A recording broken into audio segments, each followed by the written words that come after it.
లేదు లేదు, అలా ఎలా జరుగుతుంది చెప్పు. నీ బుర్ర చెడిపోయిందా ఏంటి? అర్థం చేసుకోండి అత్తయ్య, ప్లీజ్ అత్తయ్య. ఎన్ని సంవత్సరాలుగా అతను మీ ప్రేమానురాగాలకి దూరంగా ఉన్నాడు.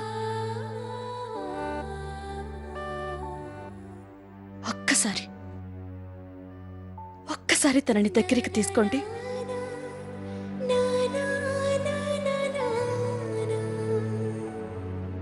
ఒక్కసారి నిజాన్ని అర్థం చేసుకోండి ప్లీజ్.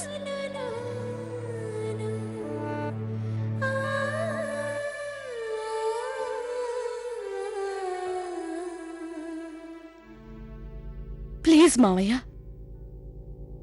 మావయ్య ప్లీజ్ ఆకాష్ని దగ్గరికి తీసుకోండి.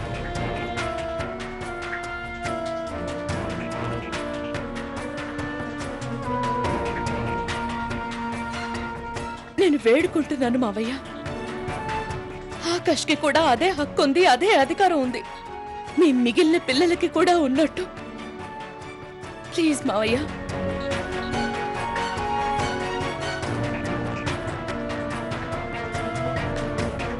ఆకాష్ కూడా జన్మతః సంక్రమించిన అధికారాల్ని అనుభవించాలి. నువ్వేం మాట్లాడుతున్నావు?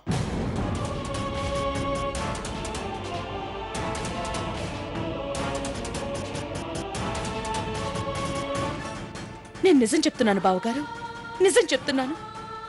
ఆకాష్ కూడా ఈ ఇంటి బిడ్డే.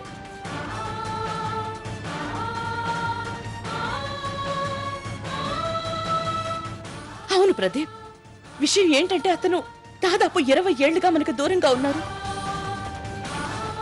తను ఎవరి దగ్గర పెరిగినా తనలో ఉన్నది మీ రక్తమే. ఆ నిజాన్ని మీరు అంగీకరించాలి. ప్లీజ్ ప్లీజ్ నా మాట వినండి. ఆకాష్కి కూడా తన హక్కులు ఇవ్వండి. మీ అందరికీ నేను దండం పెడతాను.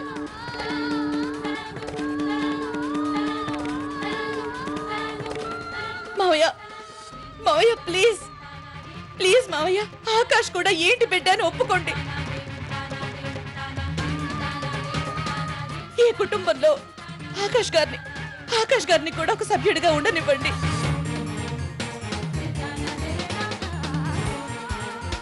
తనని కూడా ఈ ఇంట్లో ఉండనివ్వండి మావయ్య.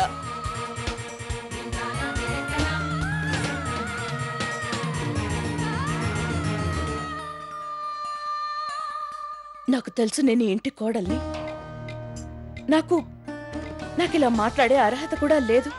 కానీ అన్యాయం జరుగుతుంటే నేను చూడలేను మావయ్య. మీరు నా మాట ఒప్పుకునేంత వరకు కూడా నేను ఇలా మీ ముందు నించునే ఉంటాను. ప్లీజ్ ప్లీజ్ మావయ్య.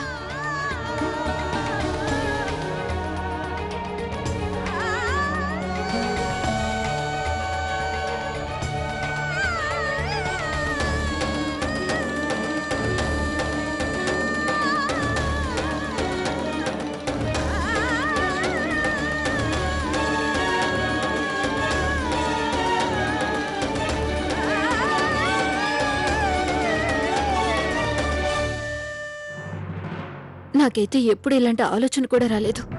మావయ్య గారు కూడా ఇలాంటి పనులు చేయగలరని. అత్తమ్మ ఎంతలా బాధపడుతున్నారో. ఇన్నేళ్లుగా భర్తని దేవుడిగా ప్రాణంగా భావిస్తున్న అత్తమ్మ ఈరోజు ఈ నిజం తెలిసి ఎంతలా తల్లడిల్లిపోతుందో, ఎంతలా బాధపడిపోతుందో తను. ఇంకా చాలా ఆపు విధి. ఆయన మా కన్న తండ్రి. ఈ రోజు మేమున్న పొజిషన్ ఆయన పెట్టిన భిక్షే. ఆయన పొరపాటు చేశారని నేను ఒప్పుకుంటాను. కానీ పొరపాట్లు అనేవి మనుషులే కదా చేస్తారు. అసలు ఆ నిజాన్ని ఆయన ఇంతకాలం దాచారు అంటే దాని అర్థం ఆయన మా అమ్మని మమ్మల్ని మోసం చేయాలని కాదు. ఆయన ఈ నిజాన్ని కుటుంబ గౌరవం కోసం, పరువు ప్రతిష్టల కోసం దాచి ఉంచారు. వేరే ఉద్దేశమేమీ లేదు. మగవాళ్ళు కదా, అందుకే ఇలా ఆలోచిస్తున్నారు మీరు. కానీ ఈ నిజాన్ని ఎదుర్కోవటం ఎంత కష్టమో వెళ్ళి మీ అమ్మగారినే అడగండి. ఎందుకంటే తన జీవితంలో పెట్టుకున్న నమ్మకం అంతా కుప్పకూలిపోయింది.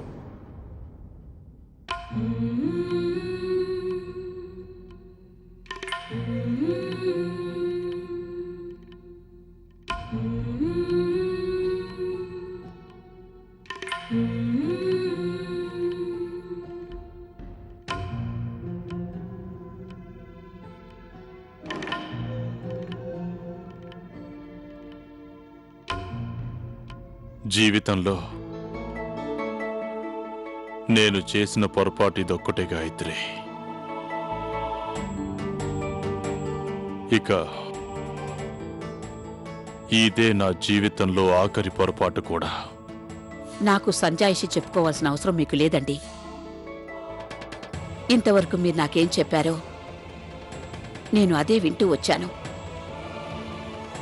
విన్నదాన్ని నమ్ముతూ వచ్చాను. అలా మీతో చాలా దూరం ప్రయాణం చేశాను కూడా.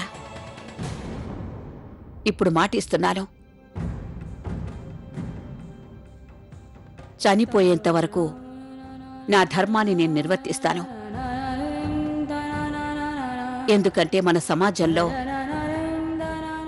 ఆడపిల్లలకు చిన్నప్పటి నుంచే ఒకటే నేర్పుతారు, నీ భర్తే నీకు దైవం అని, అత్తారిల్లే దేవాలయం అని. ఇక మంగళసూత్రానికి విలువివ్వాలి అని. గుర్తుంచుకో, భగవంతుడు ఎప్పుడు తప్పు చెయ్యడని.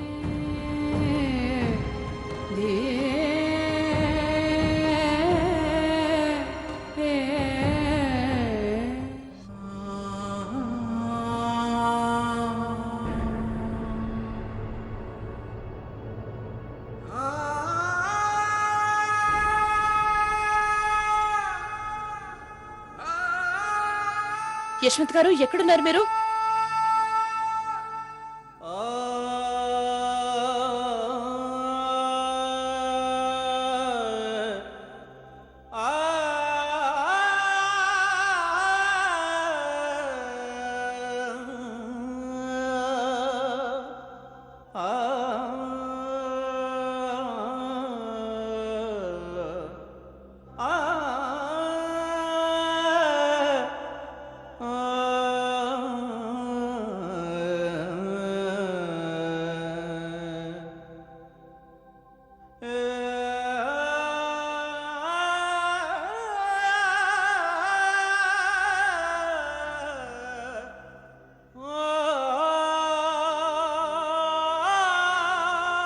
ఆర్తి గారు, ఇదంతా అబద్ధమైతే బాగుండేది.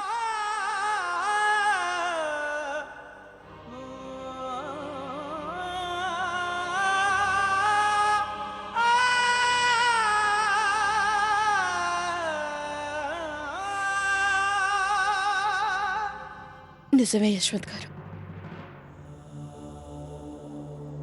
ఇదంతా అబద్ధమైతే ఎంత బాగుండేది. కానీ ఈ నిజం వల్ల మనకొచ్చే నష్టం ఏం లేదు. మన కొరిగేది ఏం లేదు.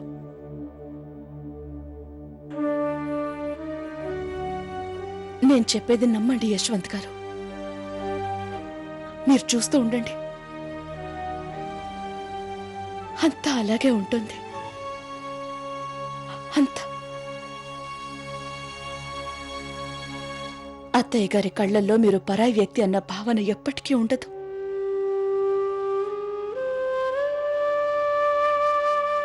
మీరు అత్తయ్య మావయ్యల ముద్దుల కొడుకు, ఎప్పటికీ అలాగే ఉంటారు.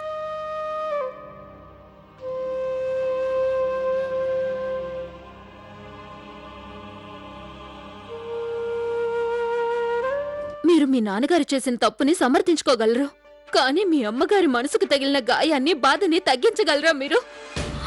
మీకు తెలుసా ఈ చిన్న తప్పు వల్ల ఎందరి జీవితాలు మారబోతున్నాయో? ఇక ఇప్పటిదాకా ఉన్న నాకు బంధం తెలుసు విధి, మొత్తం నాకు అర్థమైంది. అందుకని మా నాన్నగారి మీద మేము ద్వేషం పెంచుకొని పగ తీర్చుకోమంటావా? నేను అలా అని చెప్పడం లేదండి. అసలు ఈ నిజాన్ని భరించడం మా వల్ల కూడా కావట్లేదు విధి. కాసేపటి క్రితం వరకు ఎక్కడైతే ఆకాష్ నిలబడి ఉన్నాడో అక్కడ ఇప్పుడు యశ్వంత్ ఉండాలా? ఇప్పటి వరకు మన కుటుంబంలో, మా మనసుల్లో యశ్వంత్కున్న స్థానాన్ని ఇప్పుడు ఆకాష్కి ఇవ్వాలా? లేదన్నయ్య, యశ్వంత్ అనే స్థానం ఎప్పటికీ మారనే మారదు. అది ఎలాంటి నిజమైనా సరే మన ముగ్గురు అన్నదమ్ముల్ని విడదీయలేదు, దూరం కూడా చేయలేదు. ఎప్పుడో గతంలో జరిగిన విషయాన్ని పట్టుకొని యశ్వంత్ అన్నయ్యని మనం దూరం చేసుకోలేమన్నయ్య. చేసుకోలేం. యశ్వంత్ ఎప్పటికీ ఈ ఇంటి బిడ్డే, ఇంకా ఎప్పటికీ ఉంటాడు.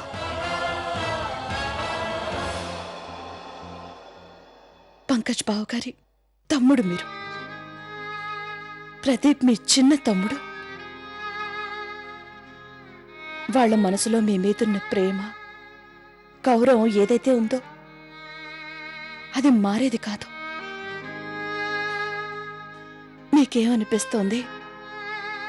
విధి అక్క మనసులో మీ మీదున్న మమకారం, ప్రేమ ఉందో, తను మీకిస్తున్న గౌరవం, అవన్నింటికి ఎటువంటి లోపం ఉండదు, ఏమీ మారవు కూడా. ఆ, ఒక కొత్త బంధం మాత్రం ఏర్పడుతుంది మీకు. ఎన్నో సంవత్సరాలుగా దూరమైన మీ తమ్ముడు ఆకాష్ ఈ కుటుంబంలోకి వస్తాడు. తెలుసా మీకు? ఈ కుటుంబంలో అందరి మనసులు చాలా విశాలమైనవి. ఎంత విశాలమైనవంటే మనం చాలా ప్రేమగా, ప్రశాంతంగా ఉండగలం.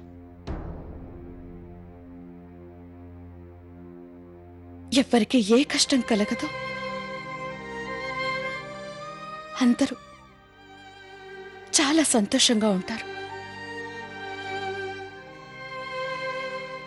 చూడండి, కుటుంబం అంటే అర్థం ఇదే కదా. ఇదే అందులోని అందం. ఎక్కడ అనుబంధాల్ని, రక్త సంబంధాల్ని ఒకటిగా చూస్తారో అక్కడ భేదభావాలనేవే ఉండవు. మీరు కోరుకునేది కూడా అదే కదా యశ్వంత్ గారు. మరి ఎందుకీ బాధ, ఎందుకీ ఆవేదన?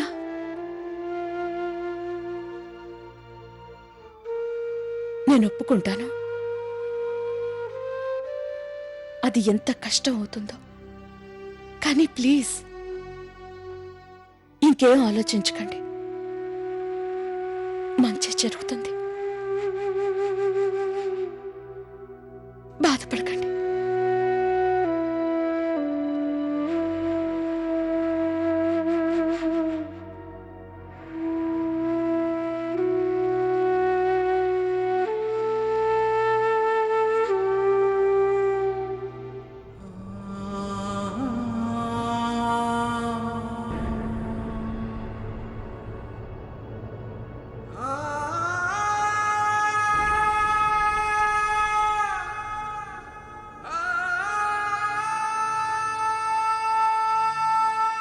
ఇక ఎన్ని కష్టాలొచ్చినా ఈ కుటుంబంలో ఏది మారదు. మరో నిజం ఏంటంటే, ఈ సంఘటన వల్ల మన మధ్య కూడా ఎలాంటి మార్పు ఉండదు.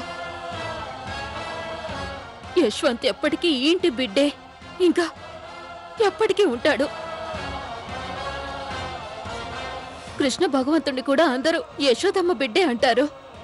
మరి అత్తమ్మ యశ్వంతుల బంధం ఎలా మారిపోతుంది? యశ్వంత్ మన కుటుంబంలో అందరికీ ప్రాణంతో సమానం. దాన్ని నేనే కాదు, ఎవ్వరూ కాదనలేరు. కానీ మరో నిజమేంటో తెలుసా? ఆకాష్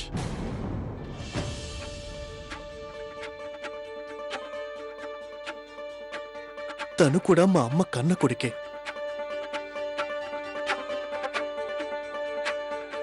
నాకు తమ్ముడు. కానీ ఒక్క నిజం చెప్పనా నీకు? మేము అతన్ని అంత ప్రేమగా చూసుకోగలమంటావా? అంటే ఇప్పుడు యశ్వంతం చూస్తున్న విధంగా.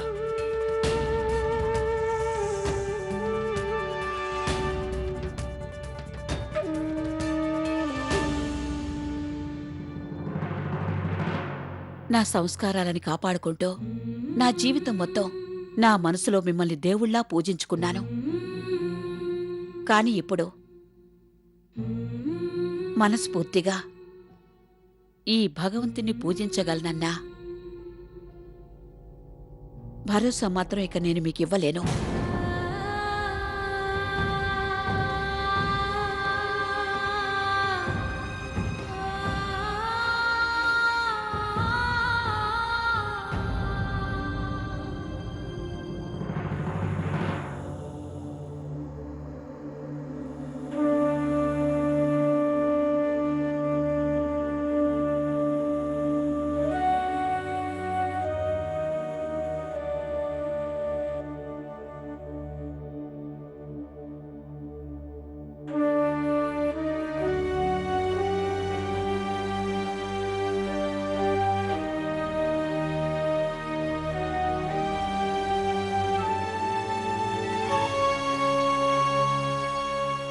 మీరంతా ఇక్కడికొచ్చి మంచి పని చేశారు.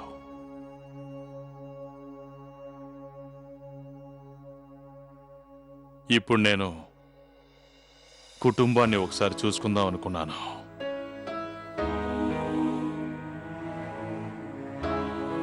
మీకో విషయం చెప్పాలి.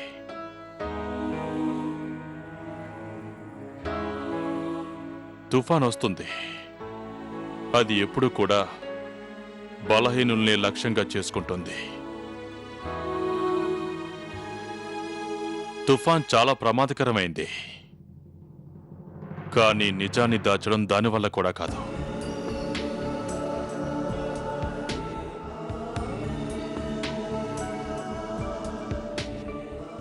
ఈ రోజు ఏదైతే జరిగిందో దాని ప్రభావం మన కుటుంబంపై అసలుండదు. యశ్వంత్ నేను కన్న బిడ్డే. పంకజ్, ప్రదీప్ వీడు మీ తోడబుట్టిన వాడే.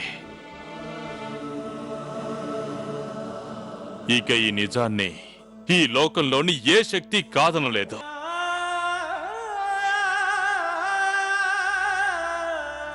పునర్వివాహ